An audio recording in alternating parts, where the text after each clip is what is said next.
Everyone, इससे पहले के वीडियो में मैं ब्लाउज़ के आगे की कटिंग बता चुकी हूँ। अब इस तरह से ये जो बना है बैक वाले पार्ट में डिज़ाइन, इसकी कटिंग करना आपको बताएंगे।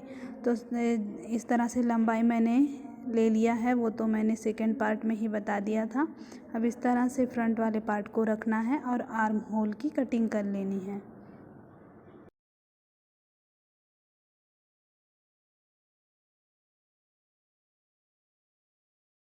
इतना आर्म होल की कटिंग करने के बाद फ्रंट वाले पार्ट को इस तरह से अलग करना है। उसके बाद इसकी मार्किंग कर लेनी है वेस्ट राउंड की। तो वेस्ट राउंड है 30 इंच, तो 30 का चौथाई भाग 7.5 होगा, 7.5 इंच पे मार्क कर लेना है। उसके बाद ऊपर ब्रेस्ट राउंड था 36 इंच, तो 36 का चौथाई भाग 9 होगा, 9 इंच पे मार्क कर लेना है। इसमें कोई लूजिंग ऐड नहीं करना है क्योंकि ये बैक पार्ट है। फिर इस तरह से लाइन ड्रॉ कर लेनी है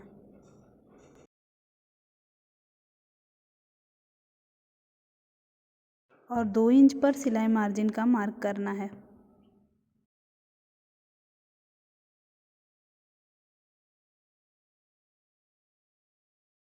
इस तरह से नेक बनाने के लिए सबसे पहले नेक की चौड़ाई 2.5 इंच ले लेंगे, क्योंकि फ्रंट वाले पार्ट में भी हम 2.5 इंच नेक की चौड़ाई लिए थे। उसके बाद नेक की जो लंबाई है वो 3.5 इंच लेंगे। अब बॉक्स बनाकर नेक की गोलाई दे देंगे।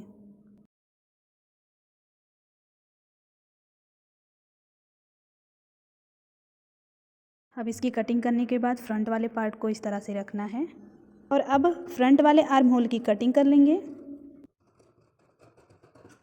कटिंग करने के बाद बैक वाले पार्ट को इस तरह से रखेंगे, क्योंकि बैक वाले पार्ट की लंबाई हम 14 इंच लिए थे और फ्रंट वाले पार्ट की 1 इंच बढ़ाकर 15 इंच लिए थे। तो साइड में फिटिंग करने पे दोनों की फिटिंग बराबर आए, इसलिए यहाँ पे निशान लगा लेना है। फ्रंट वाले पार्ट में ब्रेस्ट की वजह से फुलनेस होती है, इसलिए यहाँ लंबाई 1 इंच बढ़ाकर रखना पड़ता है। लेकिन जब हम साइड में फिटिंग करें तो साइड में दोनों की साइज बराबर आनी चाहिए, इसलिए यहाँ पर निशान लगाकर और इस तरह से लाइन खींच लेंगे। इससे क्या होगा, जब हम फिटिंग लगाएंगे तो एक पार्ट छोटा और एक पार्ट बड़ा नहीं आएगा। दोनों पार्ट जब जॉइंट करेंगे तो दोनों साइज बराबर आएगी। इस तरह से आप देख सकते हो। अब यहाँ बराबर हो गया और आगे की तरफ लंबा भी हो गया। अब इसकी कटिंग कर लेंगे जैसा जैसा हमने निशान लगाया हुआ है।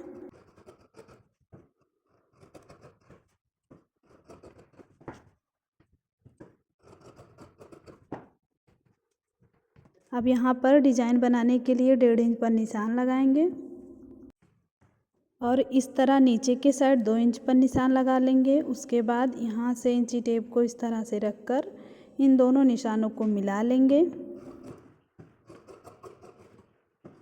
इस तरह से बैक वाले पार्ट की भी कटिंग हो गई है। इसको रखकर मेन फैब्रिक पर, उसके बाद मेन फैब्रिक की कटिंग भी कर लेंगे।